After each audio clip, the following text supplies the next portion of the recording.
சில மாதங்களுக்கு முன்பு ஹேமா கமிட்டி வெளியிட்ட அறிக்கையால் கேரள திரைத்துறையே அதிர்ந்து போயிருந்தது.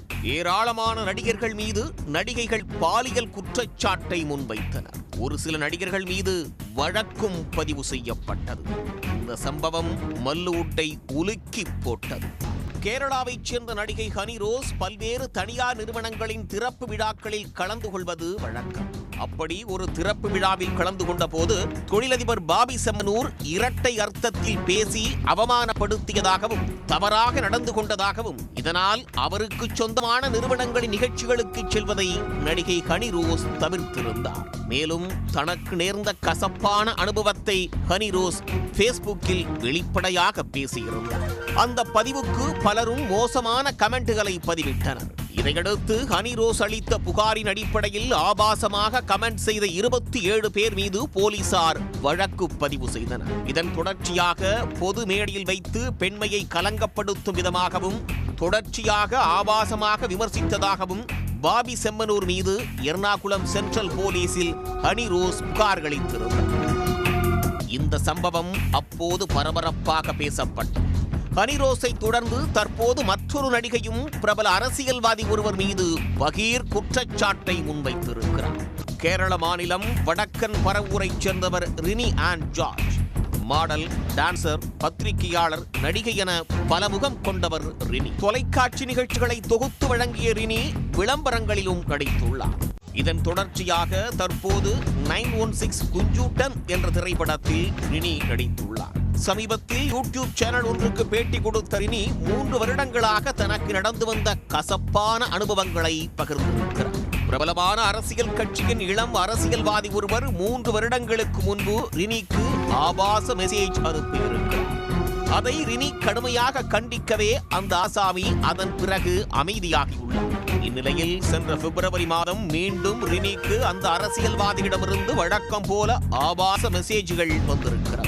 அதோடு நட்சத்திர ஹோட்டலில் அறை புக் செய்திருப்பதாகவும் அங்கு வந்து தன்னோடு தனிமையில் இருக்க வேண்டும் என்றும் அவர் கேட்டிருக்கிறார். இதை கேட்டு கொதித்து போன ரினி கடுமையாக எதிர்வினையாற்றியதோடு புகார்களிக்கப் போவதாகவும் கூறியிருக்கிறார்.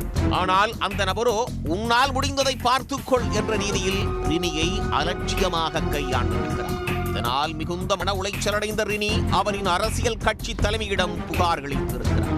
ஆனால் அவர்களோ அவரை கண்டிக்காமல் அதன் பிறகு கட்சியில் பதவி கொடுத்ததாகவும் இந்த பிரச்சனையை பேசி சரி செய்து கொள்ளலாம் என்று கண்டுக்காமல் விட்டுவிட்டதாகவும் குமுறியிருக்கிறார் ரினி.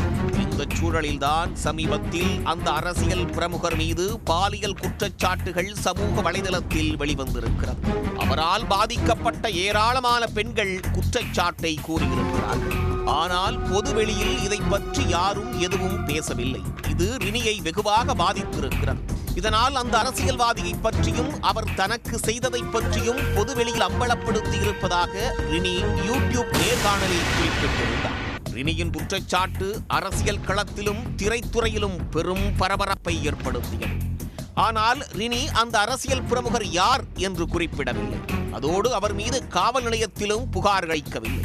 இது பற்றி பத்திரிகையாளர்கள் கேட்டபோது அவர் மீது காவல் நிலையத்தில் புகார் அளித்தால்தான் ஆபத்தில் சிக்கிக்கொள்ள நேரிடும் என்று ரினி கூறியிருக்கிறார். ரினி முன்வைத்திருந்த பகீர் புகார்கள் சமூக வலைதளத்தில் விவாதத்தை கிளப்பியிருக்கிறது. ரினி கூறியிருப்பது பாலக்காட்டைச் சேர்ந்த காங்கிரஸ் எம்எல்ஏ ராகுலைத்தான் என்று பலரும் கூறி வருகிறார்கள். இவர் இளைஞர் காங்கிரசின் மாநில தலைவராகவும் உள்ளார். இந்த குற்றச்சாட்டை முன்வைத்து ராகுல் பதவி விலக வேண்டும் என்று அவரது அலுவலகத்தை நோக்கி பாஜகவை சேர்ந்தவர்கள் பேரணி நடத்தியிருக்கிறார்கள். இந்த சம்பவம் தொடர்பாக புகார் அளிக்கப்பட்ட பிறகே ரினி முன்வைத்திருக்கும் குற்றச்சாட்டுகள் குறித்தும் அவர் யாரை கூறியிருக்கிறார் என்ற உண்மையும் தெரிய வரும். உடனுக்குடன் செய்திகளை தெரிந்து கொள்ள சன் நியூஸ் பெல் ஐகானை கிளிக் பண்ணுங்க.